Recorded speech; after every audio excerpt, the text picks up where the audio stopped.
welcome to the ERTC Lending Network. My name is Gerald Watson. I'd like to thank you and welcome you today to share a little bit of sunshine and paradise. And today we're going to talk about the top 10 things you must do if you're interested in filing for an advance against your ERC refund. Uh, if you haven't filed yet, if you already filed a few weeks ago or a few months ago, uh, if you'd like to get access to your cash right now, 2 to 3 weeks or less, versus waiting 6 to 12 months for the check to show up from the IRS. Today we're going to talk about the top 10 things that you must do in order to help ensure that you get the refund approved and coming your way. Okay, so the first thing you want to do, number one, when you're putting together your ERC funding application package, you want to be sure to include all your corporate documents. And that starts with a document checklist, which should be typically provided by the lender itself. And what you want to do is you want to walk through that document checklist and divide everything into three categories. One, the documents that you have on hand right now. Second, the documents that you don't have. Or third, that the documents that you'll need to prepare or get from a third party. That's going to be really fundamental in making sure that your application package, when it goes in, gets processed and moved forward in a speedy manner. Because what happens in the absence of that, if you got documents that are missing, what underwriting's going to do, they're going to set your package aside, come back to it later. Number two, you want to find out, and this is really important, what the lender's approval criteria is. What makes them say yes? What makes them say no? Why are you declined? You know, it's amazing how many times someone will go to a lender for financing, asset-based lending, a bank loan, whatever it is, and they'll say they got declined, and I'll ask them a question, well, why were you declined? And they won't have any idea. What you want to do in walking in the door before you even apply is understand what their criteria is, what makes them say yes. Number three, you want to make sure that on the documents itself, the application package itself, the application form, or any forms that are required for you to fill out from that lender. One, you want to make sure that you've initialed all the places where an initial is required, check where in every box where a check is required, and make sure that you sign and dated every place where that's required as well. And here's something else that's really important. Most lenders require what's called a wet signature. What does that mean? A wet signature is the opposite of an electronic signature, which we often see today. The reason why lenders require that is there's a host of reasons. One of the primary reasons has to do with fraud protection, making sure that the janitor didn't find your ERC application, fill it out and send it in, or anyone who's not authorized. So you want to make sure that it's initial and every place it's supposed to be. The second thing you want to make sure about is that in every application package there's a form called 8821. That's an IRS form which is signed and sent into the IRS, which enables them to check and see, have you filed all your 941s? Look at any outstanding tax obligations that you may have. And here's something that, guys, is really important.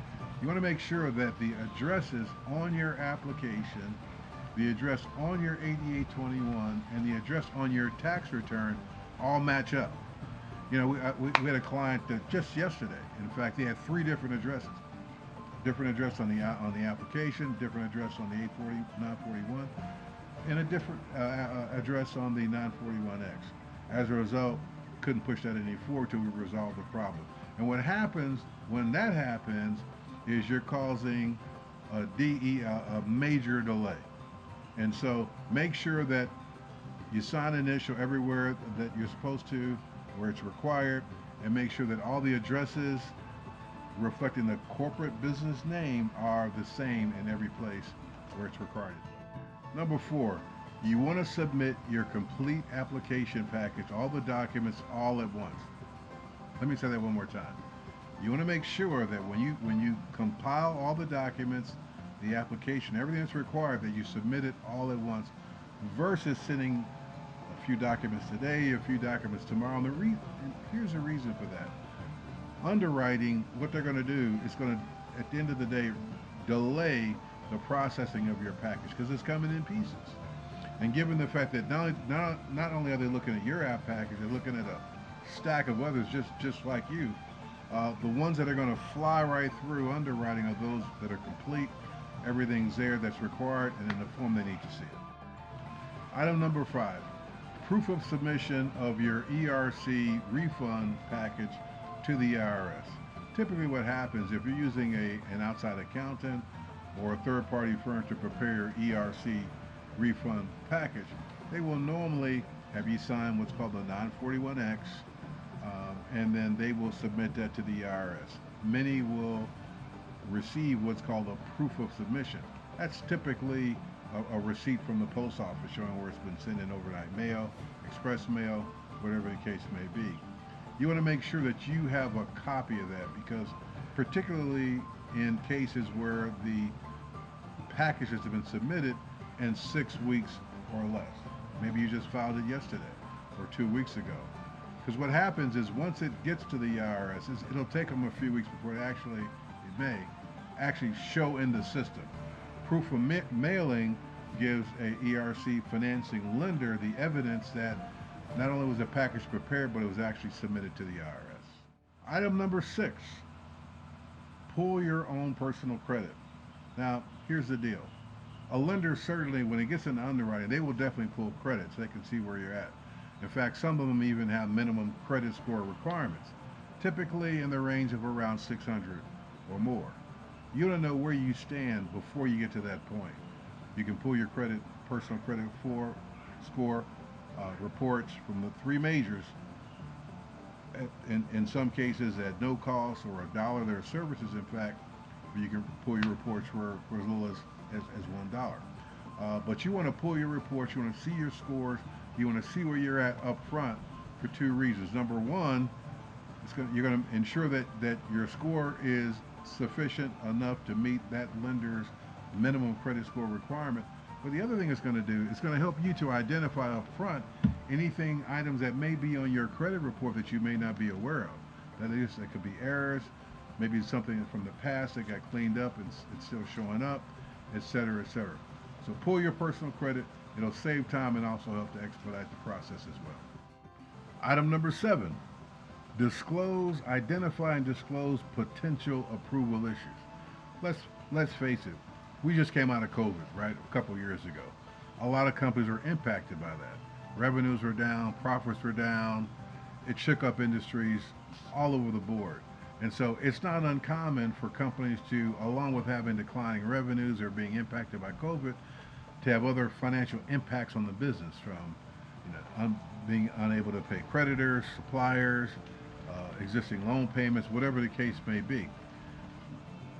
What you want to do is whatever potential issues that you have, you want to identify them up front, number 1, and secondly, be able to address those up front prior to submitting your app package.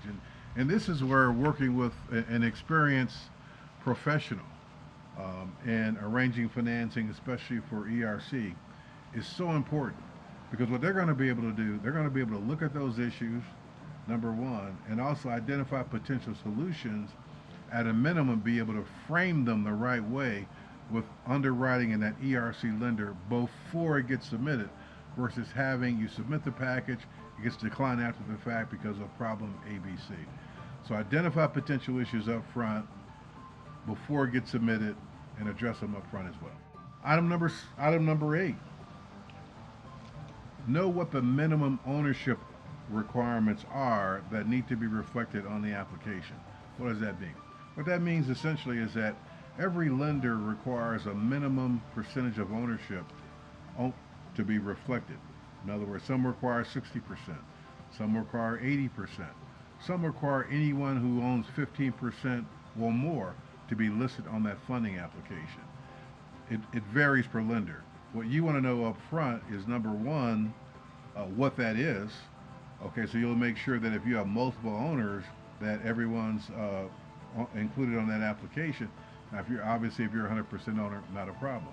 But number 2, and this is really important, you want to make sure that if you do have multiple owners, that everyone's on board. I've seen situations in the past where you had two owners. One owner was 100% for not just filing but getting in advance.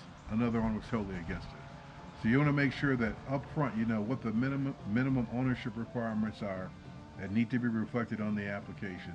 And secondly, making sure that everyone's on board. Number 9, and this may seem like a small thing, but you want to make sure that the business is active and in good standing with the Secretary of State and whatever county or state that you're registered in. And listen, it happens. Sometimes the company's registration, annual business registration, may come up, it may expire. Maybe you didn't take the time to renew it. It happens. Not a big deal. In fact, typically you can renew right online. But in the absence of that, if it has expired and it hits underwriting, doesn't mean you're going to be declined, but it can and will delay the process 3 to 5 days, sometimes longer. So make sure you've got that you're registered and in good standing. In fact, many states will issue a certificate of good standing, which you want to include in your application package as well, along with your articles. Along with that, let me just point out one additional thing. If you are an LLC, you want to be sure and include a copy of your operating agreement. Now, many companies that have formed LLCs have an operating agreement. If you don't have one, you can literally go right online, Google operating agreement. Most are pretty standard documents, a couple places to fill in, and you know, we can certainly talk about the requirements for filling it in later, but you want to make sure you have a copy of an operating agreement. If you're an LLC, if you're a corporation, a copy of your articles of incorporation. Number 10, and most importantly, don't be afraid to ask for help. I can't tell you about the number of referrals that we get from clients who sought financing in one form or another, got a decline from a lender only because there's some things that they just, you know, half the ball game is knowing what the questions are. Because if you never ask the right questions, you'll never get the right answers. We're here to help. We have a lot of experience in working with ERC financing. We got a number of financing partners and relationships, and be more than glad to answer your questions and work with you every step of the way. My name is Gerald Watson, EFN Lending Network, and I look forward to seeing you again real soon.